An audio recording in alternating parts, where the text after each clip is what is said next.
My dear ones, welcome back to my channel. നമുക്ക് ഇന്ന് ഈ സാരി വെച്ചിട്ട് ഒരു one side shoulder gown drape ചെയ്യാം. വളരെ ഈസിയാണ്, കുറച്ച് ക്ഷമ ഉണ്ടായാൽ മാത്രം മതി.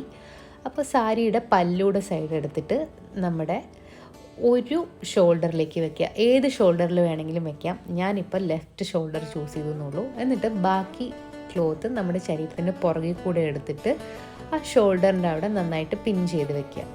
ഇൻ കേസ് ഇനിയിപ്പം നിങ്ങൾ സ്ട്രാപ്ലെസ് ആണ് ഇടുന്നുണ്ടെങ്കിൽ ബോഡി ടേപ്പ് വെച്ച് ഒട്ടിച്ച് വയ്ക്കാം പിൻ ചെയ്തതിന് ശേഷം. അതൊക്കെ നമ്മുടെ ഇഷ്ടത്തിനനുസരിച്ച് എങ്ങനെ വേണമെങ്കിലും ചെയ്യാം, അതിലൊന്നും പ്രശ്നമില്ല.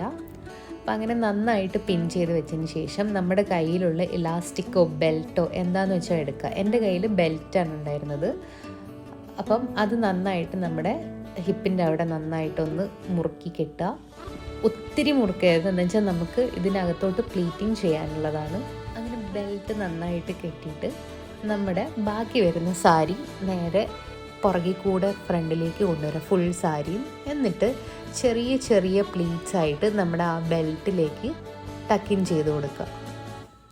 ഇത് നമ്മുടെ ബോഡിയുടെ വണ്ണത്തിനനുസരിച്ച് പ്ലീറ്റ്സിൻ്റെ വലിപ്പം കൂട്ടാം കുറയ്ക്കാം. പിന്നെ സാരിയുടെ മെറ്റീരിയലിനനുസരിച്ചിട്ട് നമുക്ക് പ്ലീറ്റ്സിൻ്റെ വണ്ണം വലിപ്പം കൂട്ടാം കുറയ്ക്കാം. അപ്പം ഞാൻ ഒരു മീഡിയം സൈസ് പ്ലീറ്റ്സാണ് എടുത്തിട്ടുള്ളത്. പിന്നെ എനിക്ക് സാരി കണ്ടപ്പം ഈ ഒരു ഡ്രേപ്പാണ് ചെയ്യാൻ തോന്നിയത്. എന്ന് വെച്ചാൽ ഇത് നേരെ ഉടുക്കുന്നതിനേക്കാളും ഇതൊരു ഗൗൺ പോലെ ഡ്രേപ്പ് ചെയ്ത് കഴിഞ്ഞാൽ ഭംഗി ഉണ്ടാവുമെന്ന് തോന്നി. അതുകൊണ്ടാണ് ഈ ഒരു ഡ്രേപ്പിങ്ങിന് ഈ സാരി ചൂസ് ചെയ്തത്. ഇതെൻ്റെ അമ്മയുടെ സാരിയാണ്, എന്നത്തെയും പോലെയും. അപ്പോൾ പിന്നെ നിങ്ങൾ എൻ്റെ വീഡിയോ സ്ഥിരമായിട്ട് കാണുന്നവരാണെങ്കിൽ എൻ്റെ ബാക്ക്ഗ്രൗണ്ടിൽ ചെറിയൊരു ചേഞ്ച് വന്നത് ശ്രദ്ധിച്ചിട്ടുണ്ടാവും.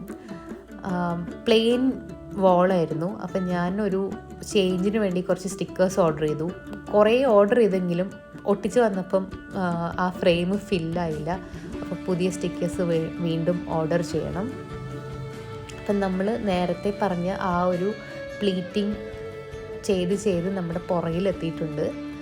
ആ സെയിം മെത്തേഡ് ചെയ്ത് നമ്മൾ സാരി ഒരു റൗണ്ട് ബോഡിക്ക് ചുറ്റും ചുറ്റിയെടുത്ത് കഴിയുമ്പോഴത്തേക്ക് തന്നെ നമ്മുടെ ഡ്രേപ്പിംഗ് കംപ്ലീറ്റ് ആവും. പിന്നെ നമ്മുടെ ആ ഷോൾഡറിൻ്റെ അവിടെയുള്ള ഒരു ഗ്യാപ്പ് കവർ ചെയ്യാൻ വേണ്ടിയിട്ട് അവിടെ ഒരു പിന്ന് വെച്ചിട്ട് നന്നായിട്ട് സെക്യൂർ ചെയ്യുകയും ചെയ്യാം. ഇപ്പം അങ്ങനെ ചെയ്തില്ലെങ്കിലും കുഴപ്പമില്ല. നമ്മളൊരു കവറിങ് ആയിട്ടുള്ള ഇന്നർ ഇട്ടിട്ടുണ്ടെങ്കിൽ ആ പോർഷൻ കവർ ചെയ്യേണ്ട ആവശ്യമില്ല. അപ്പം ഇത്രയാണ് നമ്മുടെ ഡ്രേപ്പിംഗ് വരുന്നത്. നല്ല ഭംഗിയുണ്ടായിരുന്നു, നല്ലൊരു ഷിമ്മറി ആയിട്ടുള്ളൊരു സാരി ആയിരുന്നു ഇത്. പിന്നെ നല്ല വെയിറ്റും ഉണ്ടായിരുന്നു.